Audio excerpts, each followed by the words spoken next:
आज हम भारतीय जनता पार्टी के एक ऐसे नेता के बारे में बात करेंगे जो अटल जी और आडवाणी जी को भगवान के बाद सबसे ज्यादा मानते थे, लेकिन आज तक उन्होंने कभी किसी का पैर नहीं छुआ। तो दोस्तों, कौन थे ये बीजेपी के नेता? आइए उन्हीं के बारे में जानते हैं। उससे पहले अगर आप हमारे चैनल को सब्सक्राइब नहीं किए हैं तो सब्सक्राइब कर लें और बेल आइकन प्रेस कर दें ताकि हर वीडियो की नोटिफिकेशन आपको मिलती रहे। दोस्तों, जिन नेता के बारे में आज हम बात कर रहे हैं उनका नाम भारत के पूर्व राष्ट्रपति वेंकैया नायडू है। वेंकैया नायडू भारतीय राजनीति में एक बेहद जाने माने नाम है। वेंकैया नायडू कम्मा जाति से आते हैं और यह भारत के पूर्व उपराष्ट्रपति भी रह चुके हैं। इन्होंने भारत सरकार में कैबिनेट के आवास और शहरी उन्नयन मंत्रालय, शहरी विकास और सूचना मंत्रालय के जैसे मंत्रालयों में कार्य किया है। ये भारतीय जनता पार्टी के एक बहुत महत्वपूर्ण नेता है और इन्होंने साल 2002 से 2004 तक पार्टी के राष्ट्रीय अध्यक्ष के तौर पर भी काम किया है। श्री अटल बिहारी वाजपेयी के सरकार के दौरान उनके भी कैबिनेट में इन्होंने ग्रामीण विकास मंत्रालय का अंतर्गत कार्य किया है।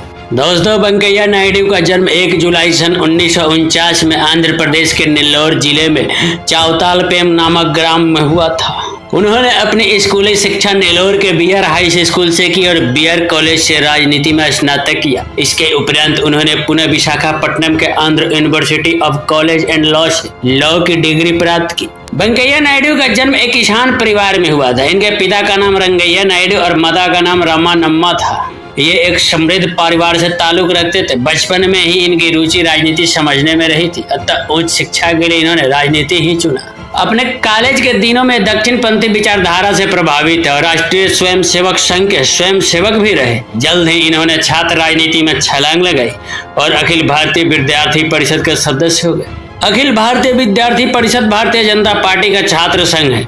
जल्द ही यहाँ पर इन्हें सफलता प्राप्त हुई और इन्हें स्टूडेंट यूनियन का अध्यक्ष का पद प्राप्त हुआ। यहाँ से इनकी राजनीतिक कैरियर की शुरुआत होती है। वेंकैया नायडू को साल 1972 में जय आंध्र आंदोलन से एक राजनीतिक पहचान मिली और ये लोगों की नजर में आए। इस समय इस आंदोलन का नेतृत्व ककनी वेंकट रत्नम कर रहे थे। वेंकैया नायडू इस आंदोलन में बहुत सक्रिय रहे और वे तब तक जुड़े रहे जब तक कि पूरी तरह से समाप्त नहीं हो गया। साल 1974 में वेंकैया नायडू ने जयप्रकाश नारायण के भ्रष्टाचार मुक्ति अभियान में आंध्र प्रदेश के छात्र संघर्ष समिति के संयोजक के रूप में काम किया। इंदिरा गांधी द्वारा लगाए गए आपातकाल के दौरान इन्होंने सड़क पर होने वाले आंदोलनों में भाग लिया और जेल भी गए। वेंकैया नायडू का राजनीतिक कैरियर उनके छात्र जीवन से ही सक्रिय था। इन्होंने छात्र राजनीति और उसके बाद की उच्च स्तरीय राजनीति में एक सफल प्रवक्ता का काम किया।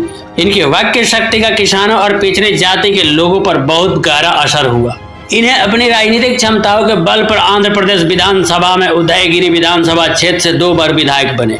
पहली बार साल 1978 में और दूसरी बार साल 1983 में इन्होंने यहाँ से चुनाव जीता और इस तरह से यह आंध्र प्रदेश में भारतीय जनता पार्टी के एक मशहूर नेता हो गए। साल 1980-85 के बीच भाजपा के आंध्र प्रदेश राज्य के लेजिस्लेटिव लीडर रहे। इसके अलावा साल 1988 से 93 के बीच आंध्र प्रदेश के बीजेपी अध्यक्ष, साल 1993 से 2000 तक बीजेपी के नेशनल जनरल सेक्रेटरी और इसी समय बीजेपी पार्लियामेंट्री बोर्ड के महासचिव प्रवक्ता भी रहे। इसके उपरांत इन्होंने भारतीय जनता पार्टी के लिए राज्य और केंद्र स्तरीय कई पदों पर कार्य किया और साल 1998 में इन्हें कर्नाटक के राज्यसभा सांसद के रूप में नियुक्त किया गया। साल 1996 से 2000 के बीच इन्होंने पार्टी प्रवक्ता के हिसाब से भी कार्य किया। दक्षिणी भारत के नेता होते हुए भी इन्होंने अपनी रैलियों में हिंदी बोलने पर जोर दिया ताकि अधिक से अधिक लोग इनके राजनीतिक विचारों को समझ सके। साल 1999 में एनडीए द्वारा लोकसभा चुनाव जीतने के बाद इन्हें केंद्र सरकार के कैबिनेट में शामिल किया गया और ग्रामीण विकास मंत्रालय का कार्यभार सौंपा गया। इस मंत्रालय के कार्यभार को पूरा करते हुए इन्होंने प्रधानमंत्री ग्राम सड़क योजना और इसी तरह के अन्य योजनाओं को पूरे करते हुए देश का विकास किया। साल 2002 में इन्होंने जाना कृष्ण मूर्ति के स्थान पर भारतीय जनता पार्टी के राष्ट्रीय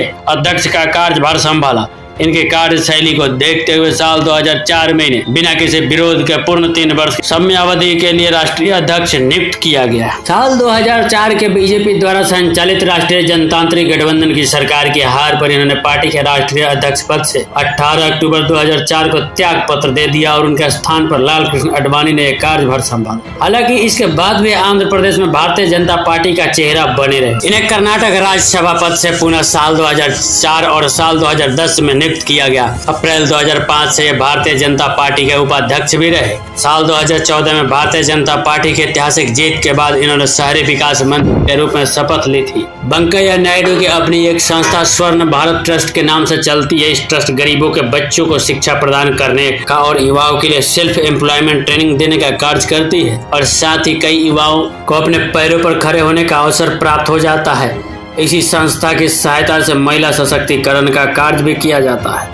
इन बड़े और दायित्व कार्यभारों के निर्वहन कार्य को देखते हुए राष्ट्रीय जनतांत्रिक गठबंधन की तरफ से उपराष्ट्रपति के चुनाव में खड़ा हुए इनको जनतांत्रिक गठबंधन ने अपना उपराष्ट्रपति का उम्मीदवार बनाया और ये जीते भी। अभी तुरंत इनका 5 सालों का कार्यकाल भी समाप्त हो रहा है। नायडू ने कहा कि वह भगवान के बाद सबसे ज्यादा अटल जी और आडवाणी जी को मानते थे, लेकिन कभी भी उनके पैर नहीं छुए।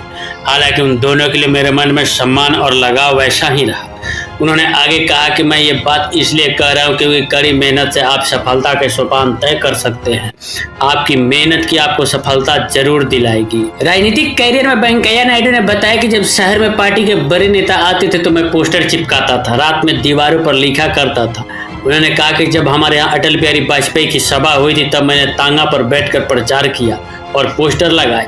मैं पार्टी में समान कार्यकर्ता में एमएलए मंत्री से लेकर पार्टी का अध्यक्ष तक बना। ये हमारे लोकतंत्र की खूबसूरती है। उन्होंने संसद सदस्यों के कड़ी मेहनत करने के लिए कहा करते थे। इसके साथ ही लोगों से मिलने और उनकी बातें सुनने की अपील भी की। वेंकैया नायडू एक साधारण किसान परिवार से आते थे और रोजाना 3 किलोमीटर पैदल चलकर स्कूल जाते थे।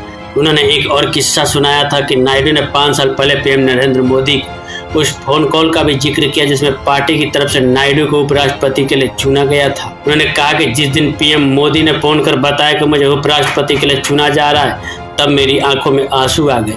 ये आंसू सिर्फ इस बात पर आ रहे थे कि मुझे अपनी पार्टी छोड़नी पड़ेगी। तो ऐसे हैं भारत के पूर्व उपराष्ट्रपति वेंकैया नायडू। दोस्तों कैसी लगी आप हमें कमेंट करके जरूर बताइएगा।